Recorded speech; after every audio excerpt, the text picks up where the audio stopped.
নমস্কার, এন্ড গেমের প্রথম লেকচারে আপনাদেরকে স্বাগত।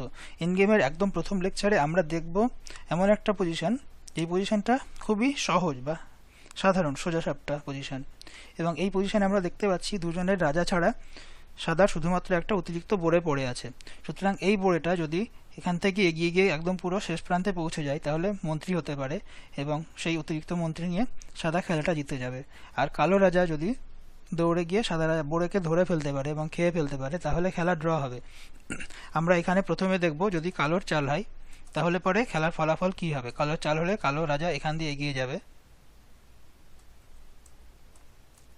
সাদার বোড়ে এগোচ্ছে, কালো রাজা এগোচ্ছে, এবং এখানে গিয়ে কালো রাজা সাদার বোড়েকে ধরে ফেলেছে। সাদা মন্ত্রী তুললে পরে কালো খেয়ে নেবে এবং খেলাটা ড্র হবে।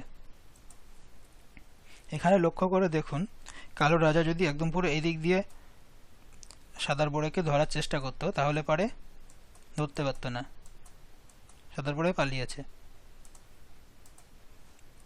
সুতরাং যখন কালো রাজা নিয়ে সাদার বোড়েকে ধরার চেষ্টা করবেন তখন সবসময় কোনাকুনি যে মন্ত্রী হওয়ার ঘর সেই দিকে এগোনো উচিত, এবং সেটা ভালো।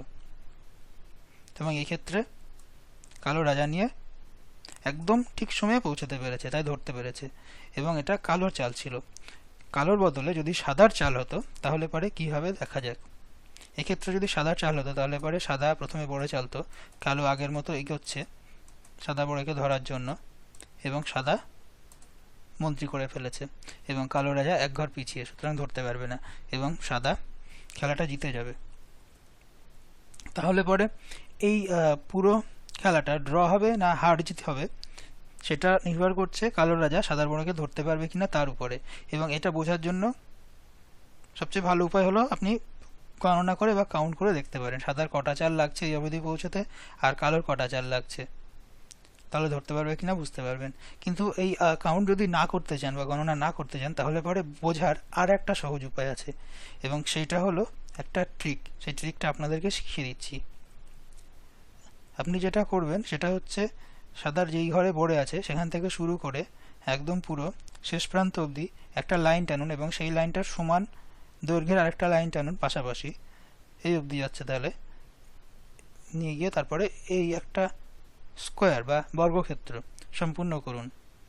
এই অবস্থায় কালো যদি রাজার চাল দিয়ে এই বর্গক্ষেত্রের মধ্যে প্রবেশ করতে পারে তাহলে পরে বোড়েটাকে ধরতে পারবে, আর যদি কালো বর্গক্ষেত্রের মধ্যে প্রবেশ করতে না পারে তাহলে পরে কালো ধরতে পারবে না সাদাকে। এই ক্ষেত্রে যদি কালোর চাল হয় তাহলে পরে কালো রাজা নিয়ে এই বর্গক্ষেত্রের মধ্যে চলে যাবে, সেই জন্য একদম ঠিক সময়ে ধরতে পারছে। আর যদি সাদার চাল হতো তাহলে পরে কি হতো দেখা যাক। তাহলে পরে সাদা বোড়ে এগিয়ে দেবে এবং বোড়ে এগিয়ে দেওয়ার সঙ্গে সঙ্গে বর্গক্ষেত্রের আয়তনটা বদলে গেছে। এবার লক্ষ্য করে দেখুন, সাদার রাজা কালোর রাজা এখানে এগিয়ে গেলে পরে বর্গক্ষেত্র থেকে একটু দূরে আছে, জাস্ট এক ঘর পেছনে। কিন্তু এইটা যদি কালো রাজা নিয়ে এখানে যায় তারপরে সাদা আবার এক ঘর এগিয়ে যাবে, গেলে পরে বর্গক্ষেত্রের আয়তন আবার ছোট হয়ে যাবে। এবং এইভাবে আপনি খুব সহজে দেখতে পারেন যে রাজার পক্ষে বোড়েকে ধরা সম্ভব কি সম্ভব না। এবার এই পজিশনটা দেখুন, এখানে সাদার এই বোড়েটা ছাড়া সাদার আরও একটা বোড়ে আছে, কালোর আরও দুটো বোড়ে আছে এখানে। তবুও এই খেলার ফলাফল নির্ভর করবে সাদার এই বোড়েটা মন্ত্রী হতে পারছে কিনা তার উপরে। সাদা যদি এই বোড়েটাকে মন্ত্রী করতে পারে তাহলে মন্ত্রী করার পরে এই বোড়েটাকে রক্ষা করবে, এই বোড়েগুলোকে খেয়ে নেবে, বা এই বোড়েটা খোয়া গেলেও যদি এই বোড়ে দুটোকে খেয়ে নেয় সাদা তাহলে পরে একটা অতিরিক্ত মন্ত্রী নিয়ে সাদা খুব সহজেই খেলা জিতে যাবে। এবং এই ক্ষেত্রেও আপনি দেখতে পাচ্ছেন যদি কালোর চাল হয় তাহলে পরে কালো একদম ঠিক সময়ে এই যে স্কোয়ার রয়েছে, এই স্কোয়ারের মধ্যে এখানে পৌঁছে যাবে এবং এই কোনাকুনি দৌড়বে, দৌড়ে সাদার বোড়েকে ধরে নেবে। কিন্তু আমরা একটু আলাদা রকমের পজিশন দেখব এইবারে এই পজিশনটা দেখা যাক। পজিশনটা প্রায় আগের মতোই, এবং আপনি যদি ঘর গণনা করেন, আপনি যদি স্কোয়ার তৈরি করেন আগের মতোই বর্গক্ষেত্র, এখান থেকে এই অবধি, এখান থেকে এই অবধি, এখান থেকে এই অবধি, তাহলে পরে কালোর রাজা বর্গক্ষেত্রের মধ্যে ঠিক সময়ে পৌঁছচ্ছে। কিন্তু এক্ষেত্রে সমস্যা হলো কালোর রাজা কোনাকুনি একদম বাধাহীনভাবে দৌড়াতে পারবে না, তার কারণ কালোর বোড়ে সাদা রাজার পথে চলে আসবে। সুতরাং কালো রাজা যদি এখান দিয়ে ঘুরে ঘুরে যেতে চাই অথবা এদিক দিয়ে ঘুরে যেতে চাই, তাহলে পরে একটা চাল অতিরিক্ত লাগবে এবং সেই একটা চালই যথেষ্ট। এবং এই অবস্থায় কালো রাজা সাদার বোড়েকে ধরতে পারবে না। বা কালো যদি বোড়েটাকে এক ঘর এগিয়ে নিয়ে আসতে চাই, তারপরে সোজা দৌড়াতে চাই, তাহলে পরে একটা চাল বেশি লাগবে। সুতরাং সব মিলিয়ে কালো রাজা শুধুমাত্র এক চালের জন্য বোড়েটাকে ধরতে পারছে না, এবং সেই ক্ষেত্রে সাদা মন্ত্রী তুলবে এবং খেলায় জয়ী হবে।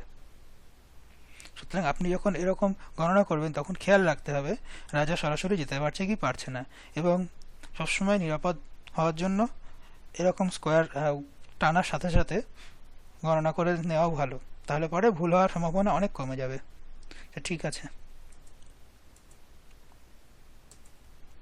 এই পজিশনেও কালোর চাল, এবং এখানেও আপনি যদি আগের মতো করে বর্গক্ষেত্র বা স্কোয়ার তৈরি করেন এই অবধি এবং সেটা এই অবধি, এই অবধি এবং এই অবধি, তাহলে দেখতে পাবেন কালোর রাজা একদম ঠিক সময়ে এই যে স্কোয়ার রয়েছে স্কোয়ারের মধ্যে পৌঁছতে পারছে।